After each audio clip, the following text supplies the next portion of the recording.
মৰিয়নিৰ চেলেং মাজনৈ চাহ বাগিচাত উত্তপ্ত পৰিস্থিতি। চেলেং মাজনৈ চাহ বাগিচাৰ এজন স্থায়ী শ্ৰমিক মৃত্যুৰ পিছতে শ্ৰমিকৰ উত্তাল প্ৰতিবাদ। সুশীল দণ্ডাচী নামৰ এজন শ্ৰমিকৰ এম্বুলেন্সৰ অভাৱত মৃত্যু হোৱাত উত্তপ্ত পৰিস্থিতিৰ সৃষ্টি হয় বাগিচাখনত। বৃহস্পতিবাৰে সন্ধিয়া পলমকৈ এম্বুলেন্স অহাৰ বাবে শ্ৰমিকজনৰ মৃত্যু হোৱাৰ অভিযোগ চাহ শ্ৰমিকৰ। চাহ শ্ৰমিক আৰু আটচাই বাগিচাৰ কাৰ্যালয় ঘেৰাও কৰি সাব্যস্ত কৰিছে উত্তাল প্ৰতিবাদ। ফলত অচল হৈ পৰিছে বাগিচাৰ কাম কাজ। মৰিয়নিৰ পৰা সূৰ্য দাসৰ ৰিপৰ্ট, এনি এক্সপ্ৰেছ।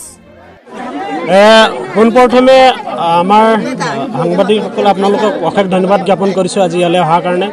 অতি দুখেৰে জনাওঁ যে যোৱাকালি সুশীল দণ্ডাচী আমাৰ শ্ৰমিক এজনে মাজনৈ চাহ বাগিচাৰ তেখেতে সাধাৰণ জ্বৰ আৰু পায়খানা পাতল পায়খানা হোৱাৰ দুখত মানে এম্বুলেন্স নহাৰ দুখত আমি এম্বুলেন্সৰ কাৰণে আমি 6:33 ফোন কৰিছিলোঁ আৰু কোম্পানীয়ে আমাক এম্বুলেন্স দি পঠিয়াইছে 7:45। এই 1.5 ঘণ্টা যিটো এম্বুলেন্সৰ চেলেং 1 কিলোমিটাৰ ৰাস্তা আহিব সময় লগাৰ কাৰণে তেওঁ আমাৰ মাজৰ পৰা হেৰাবলগীয়া হ'ল। আৰু অতি দিশৰ কাৰণে এইটোৱেই প্ৰথম ঘটনা নহয়, তেনে ঘটনা আজি এইটোলৈকে 4বাৰ।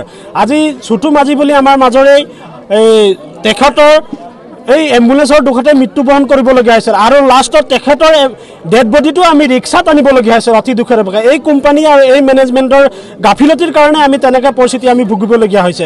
আৰু অতি দুখেৰে তেওঁলোকৰ ওপৰত বহুতো অভিযোগ আছে আৰু তেওঁলোকে নিজৰ বাবে মইমতালিভাৱে মানে কোম্পানী বাগানখন চলাব বিচাৰি আছে। আজি তেওঁলোকে এটা ষ্টাফ দিছে, বাবুৱেহে মৰিহে নাজানো, আমাৰ আই মাতৃসকলত কাম কৰি থকা বাবে ভাত খোৱা ফটেজ লয়, কেতিয়াবা তেওঁলোকে কাপোৰ সলাওঁতে তেওঁ ফটেজ লয়। তেওঁলোকে এইবিলাক কি কৰিব বিচাৰিছে আজি কোম্পানীটোৱে? তেওঁলোকে যদি তেনেকৈ মানুহ যদি ৰাখে কালিকে উপযুক্ত পৰিস্থিতি হ'লে কিন্তু তেওঁলোকে কিন্তু তেওঁলোকৰ ওপৰত আমি আইনৰ ব্যৱস্থা ল'ম। আৰু এটা দুখৰ কথা, NRSM চৰকাৰে মেডিচিন ছাপ্লাই দিয়ে বাগান আজি আমি আমাৰ বাগানত NRSM মেডিচিনবিলাক কিন্তু আমাৰ বাগানত মেডিচিন ডিছপেন্সিং ছাপ্লাই নাই। এই মেডিচিনখিনি ক'ত গৈছে? তেওঁলোকে হয়তো ব্লেকত বিকিবলগীয়া হৈছে।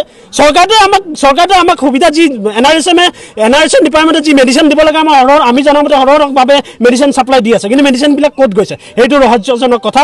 এইটো আমাক আজি মেনেজমেণ্টে স্পষ্ট কৰিব লাগিব। আৰু আমাৰ দাবী হৈছে যে আমাক 3 দিনৰ ভিতৰত উইদিং ইয়াত এম্বুলেন্স দিব লাগিব আৰু সুশীল দণ্ডাচীক ক্ষতিপূৰণ দিব লাগিব। আৰু এটা কথা, যিকোনো শ্ৰমিকৰ পৰিয়ালৰ পুত্ৰই হওক বা ভতিজাই হওক যদি কিবা বেমাৰত মেজৰ বেমাৰ কিবা ডাঙৰ বেমাৰ হ'বলগীয়া হয় গুৱাহাটী ৰেফাৰত দিয়ক বা ডিব্ৰুগড় দিয়ক, তেওঁলোকে এম্বুলেন্সৰ ব্যৱস্থাটো কৰিব লাগিব। আমাৰ দাবী এই দাবীখিনি যদি তেওঁলোকে নামানে আমাৰ এই বাগান ষ্ট্ৰাইক কাৰ্যসূচী পৰৱৰ্তী দিনতো আৰু ইয়াতকৈ জংগী হ'ব।